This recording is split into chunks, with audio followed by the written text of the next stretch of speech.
Hello everyone, Assalamu alaikum. Welcome to another video. So আজকে এই ভিডিওটা বানানোর উদ্দেশ্য হচ্ছে কারেন্টলি তোমাদের সবার বা বেশিরভাগের মধ্যে একটা কনফিউশন, একটা জিনিস নিয়ে টেনশন, ভয় কাজ করছে। সেটা হচ্ছে আগামী 12 ডিসেম্বর তোমাদের পরীক্ষা। যদিও সার্কুলার পাবলিশ হয়নি অফিসিয়ালি, কিন্তু মোটামুটি অথেন্টিক সোর্সগুলো থেকে শোনা যাচ্ছে যে এটাই ফাইনাল ডেট। আর অন্যদিকে আজকে অক্টোবরের 15 তারিখ, মানে আমাদের হাতে আর 2 মাস সময় বাকি নেই। তো এই সিচুয়েশনে আমরা কবে সিলেবাস শেষ করব, কবে রিভিশন করব, কবে মডেল টেস্ট দিব, এইটা নিয়ে কিন্তু সবার মধ্যে একটা ভয় কাজ করছে, কনফিউশন কাজ করছে। সো একে তো স্টুডেন্টরা নিজেরাই খুবই প্রেশারের মধ্যে আছে, তোমরা প্রেশারের মধ্যে আছো, এর মধ্যে কোচিংগুলো নিয়ে কিন্তু তোমরা সবাই আরো বেশি বিপদে আছো। সো কোচিংগুলোর রুটিন কিন্তু সাডেনলি টাইম কমে যাওয়ার কারণে অনেকটা চেঞ্জ হয়ে গেছে। কোথাও কোথাও সপ্তাহে 7 দিন ক্লাস, 6 দিন ক্লাস, প্রতিদিন পরীক্ষা, প্রতিদিন ক্লাস। শুধু যে পরীক্ষা এবং ক্লাস তাই না, সিলেবাসটাও বড় হয়ে গেছে। দেখা যাচ্ছে একদিনে 4-5টা চ্যাপ্টারের ক্লাস হয়ে যাচ্ছে, একদিনে 4-5টা চ্যাপ্টারের এক্সাম হয়ে যাচ্ছে। সো এই অবস্থায় স্টুডেন্টরা কিন্তু খুবই বিপদে আছে, যে ক্লাস ফলো করতে পারছে না, প্রতিদিন যা ক্লাস হচ্ছে ওটা বাসায় গিয়ে পড়ে শেষ করতে পারছে না, পরের দিনই আবার ক্লাস, আবার পরীক্ষা, পরীক্ষার পড়া পড়ে গিয়ে ঠিকভাবে দিতে পারছে না। 4-5টা অধ্যায়, 5-6টা অধ্যায় অর্ধেক পড়া হচ্ছে, অর্ধেক হচ্ছে না। টেনশনের কারণে তো যতটুকু পড়া হচ্ছে সেটাও ঠিকভাবে এক্সামে আউটপুট দিতে পারছে না। সো অনেকের কাছে আমি প্রশ্নটা পেয়েছি যে এখন কি করণীয়, কি করা উচিত এই সিচুয়েশনে। সো একদম প্র্যাকটিক্যাল অনেস্ট একটা সাজেশন দিব আমার পক্ষ থেকে, বাট তোমরা এটা ডেফিনেটলি মানে চোখ বন্ধ করে ফলো করার দরকার নেই। তোমরা আমার কথাটা শুনো, নিজেরাও চিন্তা করো, দেন যাচাই করে দেখো যে কোনটা করা তোমার জন্য বেটার। সো কোচিং জিনিসটা কি, এটা আগে আমাদের বুঝতে হবে। দেখো, তুমি যখন মেডিকেল ভর্তি পরীক্ষার ফর্ম ফিল আপ করবা, কোথাও তোমার কাছে জানতে চাইবে না যে তুমি কোথায় কোচিং করেছিলা, কয়টা কোচিং করেছিলা, কোচিং এ ডেইলি এক্সাম দিতে কিনা, কোচিং এ ডেইলি ক্লাস করতে কিনা। চান্স পাওয়ার পরেও ভর্তির সময় তোমার কাছে এই জিনিসগুলো জানতে চাইবে না। এটা বলার উদ্দেশ্য হচ্ছে তোমাদেরকে এটা বোঝানো যে কোচিং জিনিসটাকে আমরা যতটা সিরিয়াসলি নেই, ব্যাপারটা অতটা সিরিয়াস না।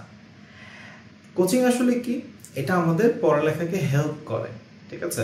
এখন যারা ফার্স্ট টাইমার, যারা প্রথমবার পরীক্ষা দিবে, তোমাদের ডেফিনেটলি আইডিয়া নেই। সো কোচিং এর কাজটা কি? তোমাদেরকে আইডিয়া দেয়া, তোমাদেরকে কিভাবে পড়া উচিত সেটা বুঝিয়ে দেয়া, শিখাতে হেল্প করা, পরীক্ষা নিয়ে তোমাদেরকে চর্চার উপরে রাখা, এগুলোই তো কোচিং এর কাজ। মানে সোজা কথা, মেইন পড়াটা তোমার নিজেরই পড়তে হবে, কোচিং তোমাকে অ্যাসিস্ট করতে পারে, তোমাকে কোচ করতে পারে, তোমাকে গাইড করতে পারে। এখন কারেন্ট অবস্থায় দেখা যাচ্ছে যে যেই পরিমাণে পরীক্ষা ক্লাস হচ্ছে ডেইলি, এটার সাথে বেশিরভাগ স্টুডেন্ট কোপ আপ করতে পারছে না। তাহলে কোচিং এর যে মেইন উদ্দেশ্যটা ছিল যে কোচিং করে আমার হেল্প হবে পড়ালেখায়, সেটাই তো হচ্ছে না। তাহলে এখন কি করব? দেখো, এটা স্টুডেন্ট টু স্টুডেন্ট ভ্যারি করবে। এখন যে কথাটা বলবো এটা যে সবার জন্য অ্যাপ্লিকেবল, ব্যাপারটা তেমন না। অবশ্যই তোমার কোচিং এর ক্লাসগুলো করতে হবে, কারণ ওগুলো ভ্যালুয়েবল। ওখানে তোমাকে অনেক কিছু শেখাবে যেগুলো তুমি একা একা বাসায় পড়লে জানতে পারবে না। সো অবশ্যই ক্লাসগুলো করা উচিত, পরীক্ষাগুলো দেওয়া উচিত। বিকজ তুমি একা একা পড়ে আমরা যদি পরীক্ষা না দিই এনাফ, তাহলে নিজেদের উইকনেস কোথায় আছে, ভুলগুলো খুঁজে পাবো না। তাই কোচিং এর পরীক্ষাগুলো জরুরি। কিন্তু কিন্তু তোমার যদি ব্যক্তিগতভাবে মনে হয় যে এগুলো থেকে আমি উপকৃত হচ্ছি না, আমি জাস্ট প্রতিদিন যাচ্ছি আসছি, আমার যাওয়া আসার সময়টা নষ্ট হচ্ছে, এতগুলো অধ্যায় ক্লাসে পড়ানো হচ্ছে, আমি ক্লাসের পড়া বুঝতে পারছি না, আমি পরীক্ষা দিতে যাচ্ছি জাস্ট বিকজ পরীক্ষা দিতে যেতে হবে, আমি ঠিকমতো পড়েই যেতে পারছি না, তেমন কোনো নাম্বারও পাচ্ছি না, না পড়ে গেলে তো নাম্বার না আসাটাই স্বাভাবিক। এই সিচুয়েশনে চাইলে আমার মতামত হচ্ছে কিছু ক্লাস, কিছু পরীক্ষা স্কিপ করতে পারো। আবারও বলছি, এটা কোনো জেনারেলাইজ সাজেশন না, সবার করতে হবে, সবাই করো, এরকম কোনো ব্যাপার না। এটা পার্সন টু পার্সন ভ্যারি করবে। এখন অনেকেই আছে যারা এইচএসসি শুরু থেকে পড়ালেখা করে এসেছে, প্রি মেডিকেল কোর্স করেছে, ওদের সিলেবাস অলরেডি কমপ্লিট এইচএসসির আগে, এখন ওদের কাছে এটা প্রেশার লাগছে না, ওদের কাছে এটা জাস্ট অ্যানাদার রিভিশন।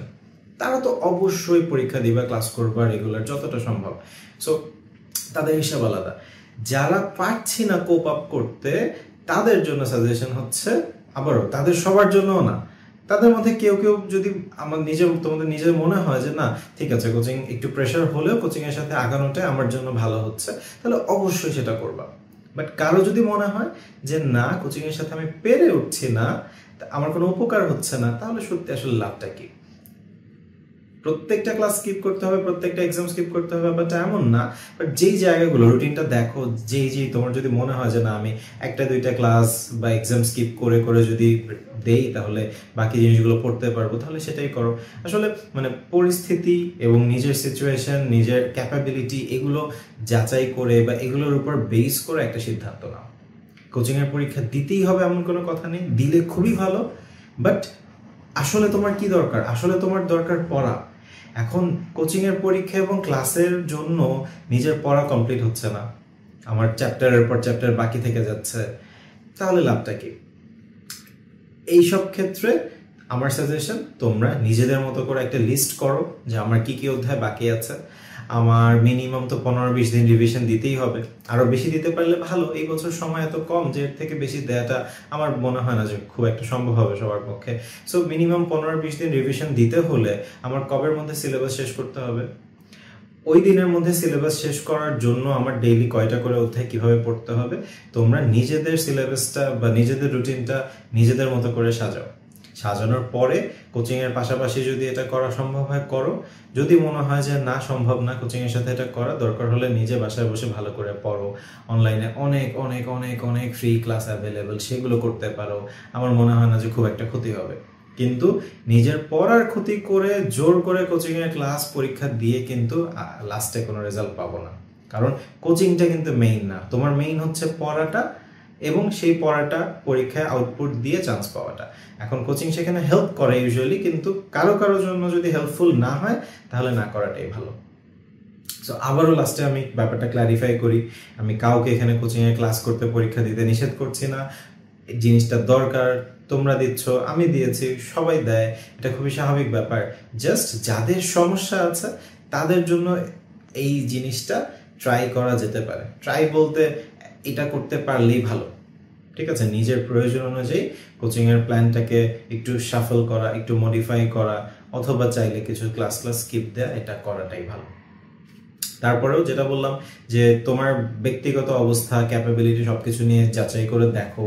তোমার ফ্রেন্ড সার্কেল আছে, তোমার ইমিডিয়েট সিনিয়র আছে, তাদের সাথেও ডিসকাস করে দেখো যে কিভাবে। সো একটু টাইম দাও, ঠিক আছে? লাইক কি করব, কিভাবে কি করব, সারাদিন এটা ভেবে ভেবে যে সময় নষ্ট হচ্ছে, তার থেকে 1-2 ঘন্টা সময় দাও, কয়েকজন মানুষের সাথে কথা বলো, চেষ্টা করো সিনিয়রদের সাথে, কোচিংয়ের ভাইদের সাথে ডিসকাস করতে, তোমার সিচুয়েশনটা তাদেরকে বলতে যে আমি পারছি না, তারা কি বলে দেখো, কয়েকজনের সাজেশন, নিজের চিন্তা ভাবনা সবকিছু একসাথে যোগ করলে কিন্তু একটা সলিউশন পেয়ে যাবা। সো সময় খুব বেশি নেই, 2 মাসেরও কম সময়, আবার সময়টা একদমও কম না। সো আমরা যদি একটু প্ল্যান করে ওয়াইজলি আগাতে পারি, এই সময় অনেক কিছু করে ফেলা সম্ভব। কিন্তু এই যে প্রপার প্ল্যানিং এর অভাবে যদি এই 2 মাস জাস্ট কি করব কিভাবে করব ভেবে শেষ করে ফেলি, তাহলে কিন্তু কোনো লাভ হবে না। So that's it. এই ভিডিওতে থেকে বেশি কিছু বলবো না। এই ইস্যুটা নিয়ে সবাই খুবই টেনসড, তাই কি করা যেতে পারে একটা আইডিয়া দিলাম। আরো যদি খুব স্পেসিফিক কিছু জানার থাকে তাহলে অবশ্যই কমেন্টে জিজ্ঞেস করতে পারো তোমরা, আমি চেষ্টা করবো উত্তর দেওয়ার, বা যদি ইম্পর্টেন্ট ডিসকাস করার মতো কোনো ব্যাপার হয় সেটা নিয়ে আলাদা ভিডিও বানাবো প্রয়োজনে। অ্যান্ড প্ল্যান করে সুন্দর করে পড়ালেখা করতে থাকি আমরা। Best of luck. খুব বেশি সময় নেই, আমরা সময় নষ্ট না করি। Thank you.